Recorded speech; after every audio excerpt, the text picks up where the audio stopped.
Friends, welcome to my YouTube channel law academy. आज हम discuss करेंगे section 10 of the civil procedure code 1908 which talks about stay of suit. अगर channel पे पहली बार आए हो तो सब्सक्राइब कर देना और बेल आइकन पर क्लिक कर देना, जिससे मेरी न्यू वीडियोस की नोटिफिकेशन आपके पास सबसे पहले पहुंच जाएगी। So without wasting your time, let's start the video. Section 10 talks about stay of suit. ये जो है वो बेरट की लैंग्वेज है।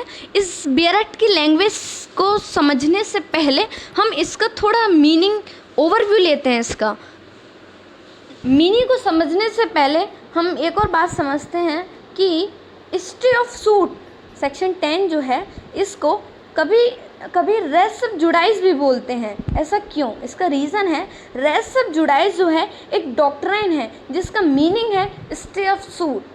ओके, तो हम मीनिंग की बात करते हैं। Res means every object of right that forms the subject matter in a particular case. Res का मतलब है हर एक object of right that forms the subject matter, वो फॉर्म करता है सब्जेक्ट मैटर को इन अ पर्टिकुलर केस में। इन लैटिन द टर्म जो है सब जुडाइज, उसका मतलब है अंडर अ जज, जज के अंडर में बात कर रहे हैं। और इन अदर वर्ड्स में अगर हम बात करें, एक मैटर है जो अंडर द कंसिडरेशन में है। इसका मतलब हुआ एक कॉज है जो अंडर द ट्रायल है या पेंडिंग है उस कोर्ट के सामने या जज के सामने। जब सेम पार्टीज फाइल करती हैं 2 या 3 केसेस उन्हीं सेम मैटर में, तो जो कंपिटेंट कोर्ट के पास में पावर है कि वो स्टे कर सकती है उस दूसरे कोर्ट की प्रोसीडिंग्स को। अब हम बात करते हैं नेचर, स्कोप एंड ऑब्जेक्टिव की। जो प्रिंसिपल है रेस सब जुडाइज, वो प्रिवेंट करता है यानी कि रोकता है उस कोर्ट के ट्रायल की प्रोसीडिंग्स को जो सूट जो है उसके मैटर एंड इशू जो है वो डायरेक्टली या सब्सटेंशियली सेम है जो पहले से इंस्टीट्यूट कर दिया गया है सूट, उसका वही पार्टीज़ हैं, ठीक है, वही जो टाइटल है वो भी सेम है। तो वो आने वाले यानी कि जो आगे जो दूसरा सूट फाइल किया गया है दूसरे कोर्ट में है वही same parties and same title भी वही है, सेम मैटर है, डायरेक्टली या सब्सटेंशियली सेम है, तो उस मैटर को वो रोकता है res sub judice. Okay, the court with issue this previously institute is pending has the power to grant the relief suit. और ये जहाँ पर पहले से सूट जो इंस्टीट्यूट है उस कोर्ट के पास में पावर है जो भी रिलीफ मांगी गई है उसको वो ग्रांट करें। This rule is applicable to the trial of the suit and not the institution. ये जो रूल है वो एप्लीकेबल होता है ट्रायल ऑफ द सूट पे, ना कि इंस्टीट्यूशन पे। हम सूट इंस्टीट्यूट करा सकते हैं बट उसका ट्रायल नहीं करवा सकते, हो सकता है उसका, क्योंकि वो स्टे लगा देता है रेस सब जुडाइज जो है। It doesn't restrict the court from passing interim orders like injections और स्टे। ये रेस्ट्रिक्ट नहीं करता है कोर्ट को इंटरिम ऑर्डर्स पास करने के लिए। इंटरिम ऑर्डर्स क्या होते हैं? इंटरिम ऑर्डर्स जो हैं वो एक टेम्पररी ऑर्डर्स होते हैं जो पास किए जाते हैं लिमिटेड ड्यूरेशन के लिए just before the final order. जैसा कि उन कोर्ट्स को सही लगता है उस हिसाब से वो इंटरिम ऑर्डर्स पास करती हैं, जैसे कि अटैचमेंट ऑफ प्रॉपर्टी हो गया, इंजेक्शन हो गया, स्टे हो गया, एक्सेट्रा। तो however it applies to revision and appeals. और ये जो स्टे ऑफ सूट यानी कि रेस सब जुडाइज से रूल जो है वो अप्लाई होता है रिवीजन पर भी और अपील्स पर भी। The purpose behind this rule is to prevent multiplicity of cases in courts. इस रूल के पीछे का जो पर्पस है वो ये है, कोर्ट्स में जो मल्टीप्लिसिटी ऑफ केसेस हैं उनको प्रिवेंट करना, रोकना। It is also so to prevent the plaintiff from getting 2 separate decisions from different courts in his favour और 2 कॉन्ट्राडिक्टरी जजमेंट। ये ऑल्सो जो प्लेंटिफ द्वारा मांगे गए हैं 2 separate decisions from the different court से अपने फेवर में, ये 2 कॉन्ट्राडिक्टरी जजमेंट्स उनको प्रिवेंट करता है, रोकता है। It also ensures to protect the litigant from unnecessary harassment. ये ऑल्सो इंश्योर करता है, प्रोटेक्ट करता है उन अननेसेसरी हरासमेंट के लिटिगेंट्स को जो उस अननेसेसरी हरासमेंट से होने वाले हैं। द पॉलिसी ऑफ लॉ जो है वो रेस्ट्रिक्ट करता है प्लेंटिफ को टू 1 लेजिस्लेशन में। दोस्तों, ऑब्विटिंग जो पॉसिबिलिटीज़ हैं 2 कॉन्फ्लिक्टिंग वर्डिक्ट्स की by 1 and the same court of the same relief. अब हम बात करते हैं सेक्शन 10 के इनकी स्टे ऑफ सूट के बेरट की लैंग्वेज के बारे में। तो इसमें क्या लिखा हुआ है? No court shall proceed with the trial of any suit in which the matter in issue is also directly and substantially in issue issue in a previously instituted suit between the same parties or between parties under whom they are or any of them claim litigating under the same title where such suit is pending in the same or any other court in India having jurisdiction to grant the relief claimed, or in any court beyond the limits of India established or continued by the central government and having like jurisdiction or before the Supreme Court. इसका मतलब क्या है? अब हम आपको समझाते हैं कि कोई भी कोर्ट जो है वो प्रोसीड नहीं कर सकती है उस मैटर इन इश्यू के सूट को जो डायरेक्टली या सब्सटेंशियली पहले से किसी कोर्ट में ऑलरेडी इंस्टीट्यूट है, ठीक है, उसके ट्रायल को प्रोसीड नहीं कर सकती है। जो सूट फाइल किया गया है वो पहले से दूसरे कोर्ट में इंस्टीट्यूट है उन्हीं सेम पार्टीज़ के बीच में, ठीक है, और उनका सेम वही टाइटल है और वो ऑलरेडी किसी इंडिया के दूसरे कोर्ट में पेंडिंग है। और बट जिस कोर्ट में पहले से ऑलरेडी वो जो सूट फाइल था, प्रीवियसली इंस्टीट्यूटेड सूट जिस कोर्ट में था, उस कोर्ट के पास के जो जुरिसडिक्शन है, वो उस कोर्ट के पास में जुरिसडिक्शन है कि वो रिलीफ जो भी क्लेम किया गया था उसको वो ग्रांट करे। ये कोई भी कोर्ट जो बियॉन्ड द लिमिट जाता है इंडिया के, जो एस्टेब्लिश्ड है और कंटिन्यूड है बाय द सेंट्रल गवर्नमेंट द्वारा, एंड उनके पास में जुरिसडिक्शन है और बिफोर द सुप्रीम कोर्ट, यानी कि सुप्रीम कोर्ट के सामने। ओके, अब हम बात करते हैं एक्सप्लेनेशन क्या बोलता है। The pendency of a suit in a foreign court doesn't preclude the courts in India from trying a suit founding on the same cause of action. इसका मतलब है, सीधा सीधा ये मतलब है इसका कि अगर कोई भी सूट है जो फॉरेन कोर्ट में, यानी कि फॉरेन कोर्ट में पेंडिंग में है, तो उसका वो प्रिक्लूड नहीं करेगा, यानी कि वो रोकेगा नहीं। क्या नहीं रोकेगा? इंडिया में उस सूट को ट्रायल करने के लिए, उस सूट को फ्रॉम ट्राइंग सूट करने की सेम कॉज ऑफ एक्शन है, सेम पार्टीज़ हैं, वही सूट है, वो इंडिया में आके फाइल हुआ है, ठीक है, तो उसमें वो प्रिक्लूड नहीं होगा, तो उसमें स्टे ऑफ सूट जो है नहीं आया जाएगा। ओके, हम बात करते हैं कंडीशंस की जो सेक्शन 10 में हमें बताई गई थी। Section 10 of the civil procedure code 1908 deals with the condition required to apply the principle of res sub judice. The conditions in the process of application of res sub judice are, जो section 10 है CPC का, वो deal करता है condition से जो race sub जुडाइस के principles पर अप्लाई होती हैं। और जो कंडीशंस हैं in the process of application of res sub judice वो क्या क्या हैं? पहली है where the matter and issue is same, जो मैटर एंड इश्यू जो होंगे वो सेम होने चाहिए। इसमें थोड़ा एलैबोरेट कराएं कि section 10 clearly states that the matter and issue in both the suits must be directly or substantially be the same. In other words there must be two suits, one that is previously instituted and another that is subsequently substituted। Section 10 जो है clearly ये बताता है कि जो matter in issue जो है उन बोथ दी सूट्स में वो मस्ट बी डायरेक्टली या सब्सटेंशियली सेम होना चाहिए। इन अदर वर्ड्स में कहें तो there must be two suits होने चाहिए, जो previously instituted and another that is subsequently substituted. Condition second जो है वो है where the parties in suit are same, जो सूट में पार्टीज़ हैं वो सेम हैं होंगी। The two suit should have the same parties और देयर रिप्रेजेंटेटिव। अगर दो सूट्स हैं तो उनमें सेम पार्टीज़ होनी चाहिए या उनके रिप्रेजेंटेटिव्स होने चाहिए।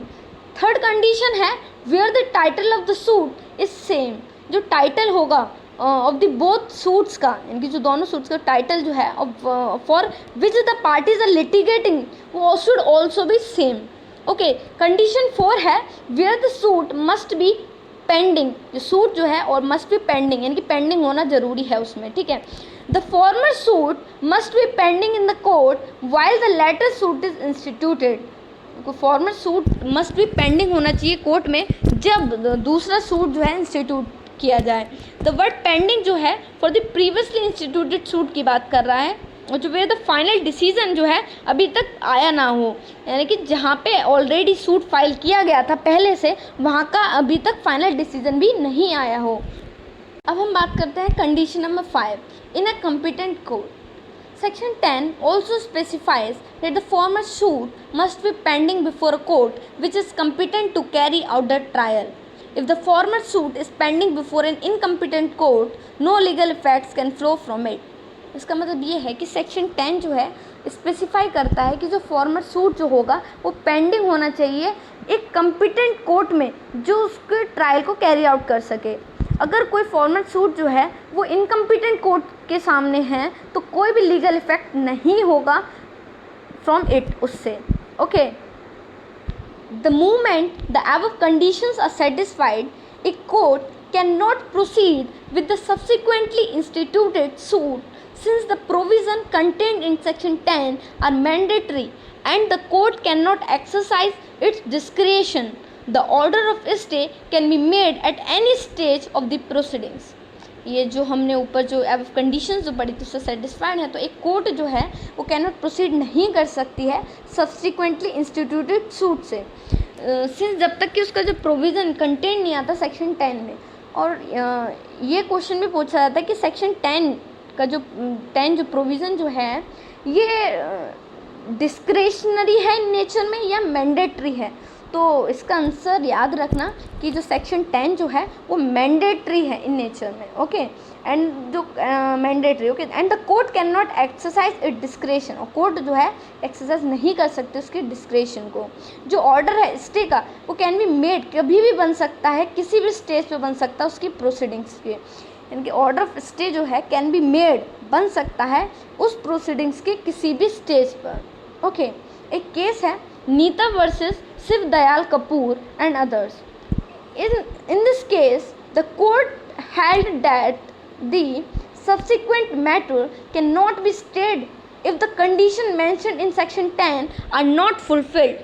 इस केस में कोर्ट ने ये कहा कि सब्सिक्वेंट मैटर जो है उसको स्टेट नहीं कर सकते हैं अगर कोई जो कंडीशन मेंशन की गई है सेक्शन 10 में जब वो फुलफिल नहीं है तो जब तक कि सेक्शन 10 में जो कंडीशंस दी गई हैं वो फुलफिल नहीं होती हैं तो उस सब्सिक्वेंट मैटर को स्टेट नहीं कर सकते हैं।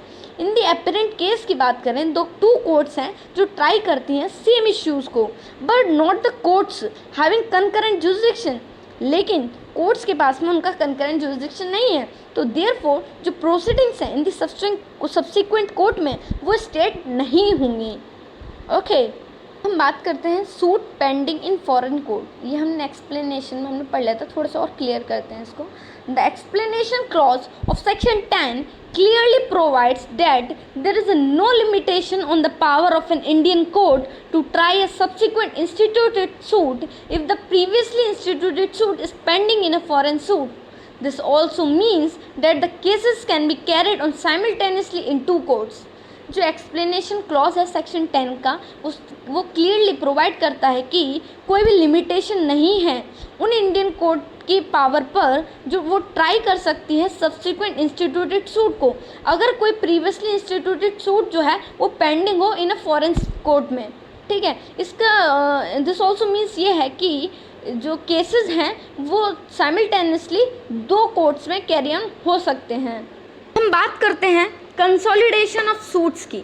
The objective behind section 10 is to avoid 2 contradictory decisions in the same matter by different courts. जो ऑब्जेक्टिव है इस सेक्शन 10 के पीछे का वो ये है कि वो अवॉइड करता है 2 कॉन्ट्राडिक्टरी डिसीजंस को इन द सेम मैटर में बाय द डिफरेंट कोर्ट्स द्वारा। ओके, तो to overcome this the court can pass an order of consolidation of both the suits. इसको ओवरकम करने के लिए कोर्ट जो है पास करती है एक ऑर्डर को ऑफ द कंसोलिडेशन का ऑफ द बोथ सूट्स का। एक केस है Anurag and company and another versus additional district जज and others. In this case, it was explained that consolidation of suit is ordered under section 151 for meeting the ends of justice as it saves the party from a multiplicity of cases, delays and expenses. The parties are also relieved from producing the same evidence at 2 different places. इस case में explain किया गया है consolidation of suit को, ये order है under section 151 में for the meeting the ends of justice के लिए, और ये सेव करता है पार्टीज़ को एक मल्टीप्लिसिटी ऑफ केसेस से, डिले से एंड एक्सपेंसेस से। ये पार्टीज़ जो हैं ऑल्सो रिलीव्ड करती हैं, प्रोड्यूस करती हैं सेम एविडेंसेस को 2 डिफरेंट प्लेसेस पर।